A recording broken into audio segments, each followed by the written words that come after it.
सत्संग से सोधी आवे, नहीं जीव 84 में जावे। सत्संग से सोधी आवे, नहीं जीव 84 में जावे।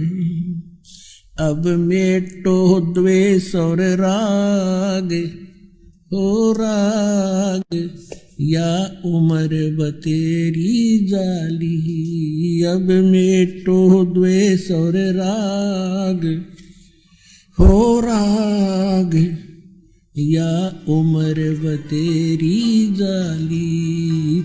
उसकी पत्नी ने पूछा कि आप क्यों रो रहे हो, लेकिन वो बोल नहीं सके,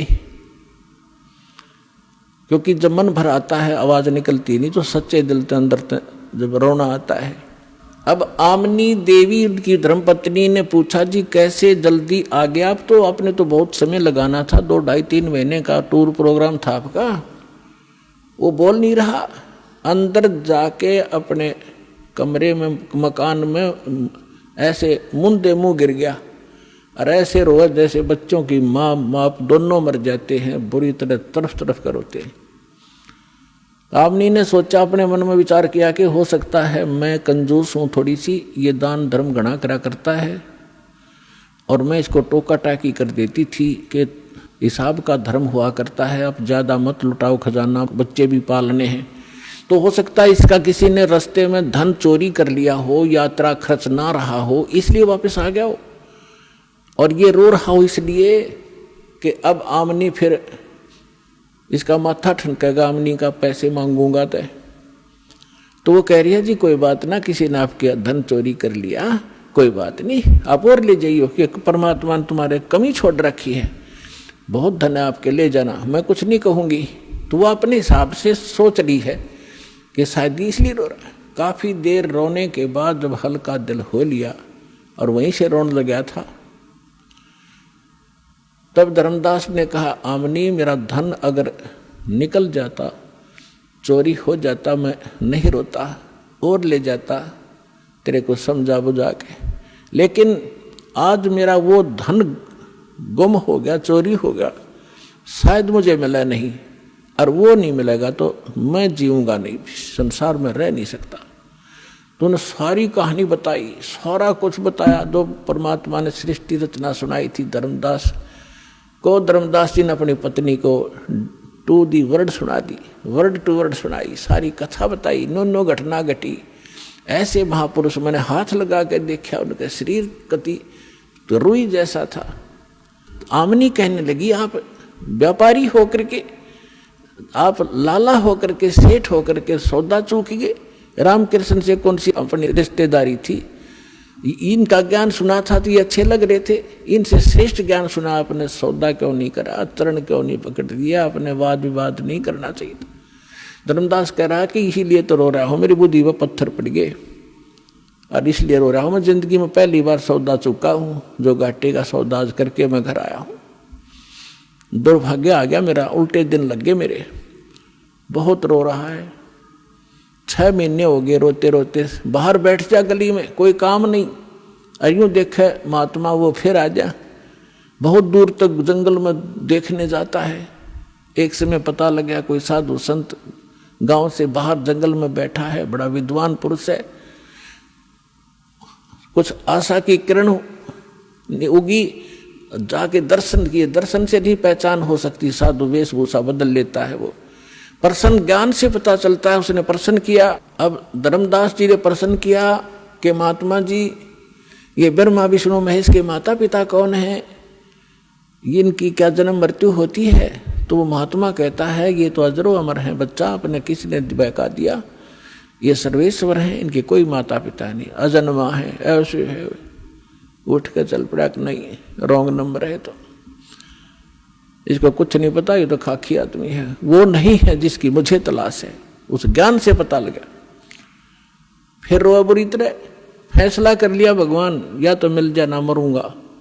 तब उसकी पत्नी ने कहा कि ऐसे नहीं मरते, मरने से कौन सा मोक्ष हो जाएगा, आप बताओ ना। वो कुछ तो उन्होंने बोला होगा वार्ता में, तो परमात्मा ने प्रेरणा की धर्मदास में प्रेरणा की अको हो। वो ये कह रहे थे कि जहाँ भी धार्मिक अनुष्ठान होते हैं, भंडारे होते हैं, साधु संत भक्त इकट्ठे होते हैं, वहाँ मैं पहुँच जाता हूँ अपना ज्ञान सुनाने के लिए। तो आमनी बोली जी भंडारा ही कर दो फिर। उसने 1 दिन का कहा था, आमनी ने, धर्मदास जी ने 3 दिन का रख दिया कि पता लगते लगते देर हो जाती है, तीसरे दिन तावेंगे। तो 3 दिन का भंडारा कर दिया, साधु संत भक्त आमंत्रित कर दिए, दूर दूर देश से आने लगे। तीसरा दिन चला गया, सभी साधु भक्त संत आहार करके जाते रहे। तीसरा दिन आफ्टरनून हो गया। अब धर्मदास ने फाइनल कर लिया, जो आज परमात्मा नहीं आए, यदि आज परमात्मा नहीं आए, फाइनल कर लिया कि फांसी खा कर मरूंगा आज, हृदय से कति फाइनल कर लिया। वो तो अंतर्यामी है, अकाज पक्का काम बिगाड़ेगा यू। उसी समय परमात्मा आगे और वहां से 50 गज की दूरी पर, 100-125 फुट की दूरी पर, 50-60 की दूरी पर एक कदम का पेड़ था। उस कदम के पेड़ के नीचे परमात्मा उसी रूप, जिंदा वाले रूप में वेशभूषा में बैठ गए। अब धर्मदास जी खाना उधर खिला रहा है भंडारे वालों को और देख रहा है इधर उधर, उनमें कोई था ही नहीं। वो ऐसे देखा सामने एक वृक्ष के नीचे वही जन देखा बदन शरीरम, बैठे वृक्ष कदम के तीरम।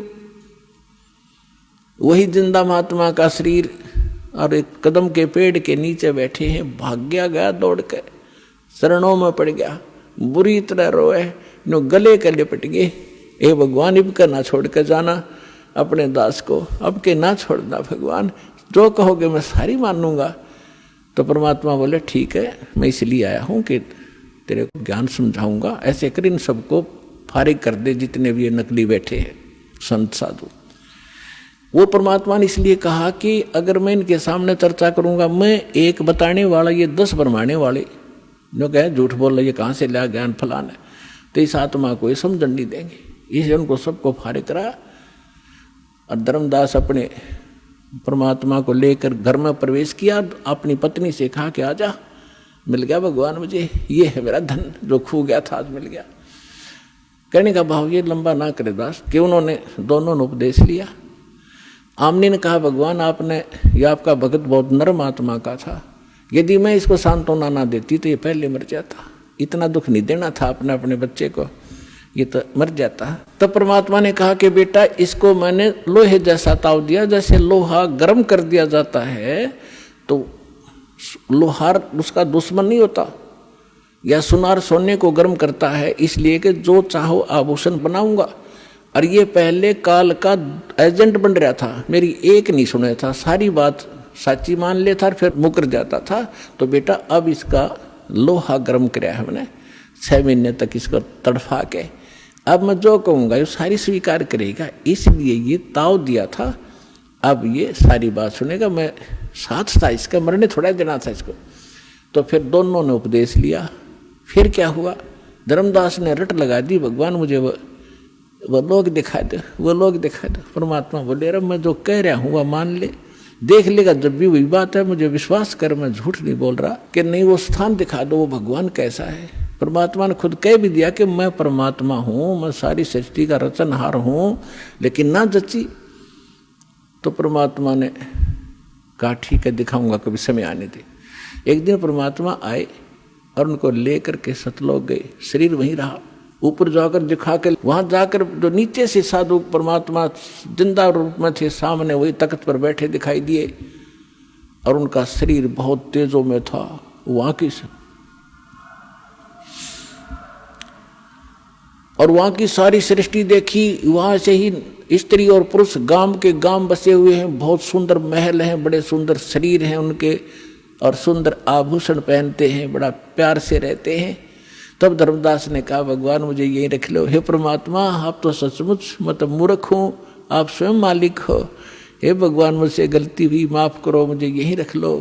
परमात्मा बोले नहीं, आपको वापस जाना पड़ेगा, आप भक्तिहीन हो चुके हो। मैं ऐसा मंत्र सतनाम दूंगा 2 अक्षर का, और फिर सार नाम दूंगा, इनकी साधना से 2 में विधि बताऊंगा, शीघ्र धनी हो जाओगे। और फिर यहाँ जाना बच्चा, फिर मेरा गवाह बना, आपके भाई बहनों को बता कि सचमुच वास्तविकता क्या है। तो वापस भेजा।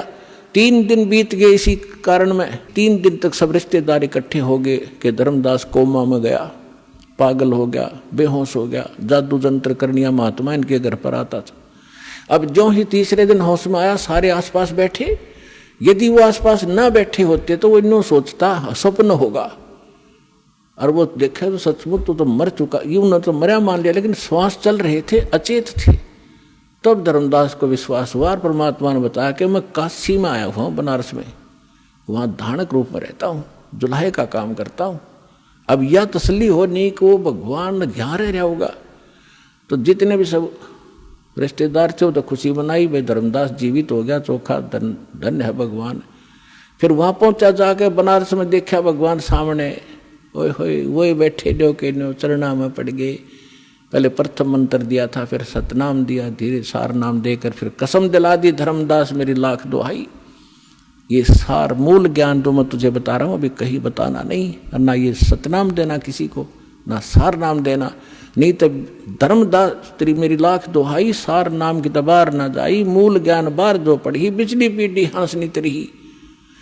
और ये सार नाम को तब तक छुपाई जब लग 12 पंथ ना मिट जाई। कलयुग बीतते 5500 पाचा, जब मेरा वचन होगा साचा। चौथा युग जब कलयुग आई, तब हम अपना अंश पठाई और फिर हम पूरे विश्व को पार करेंगे। धर्मदास ये छुपा के रखना। तो वो समय आ गया है बच्चों।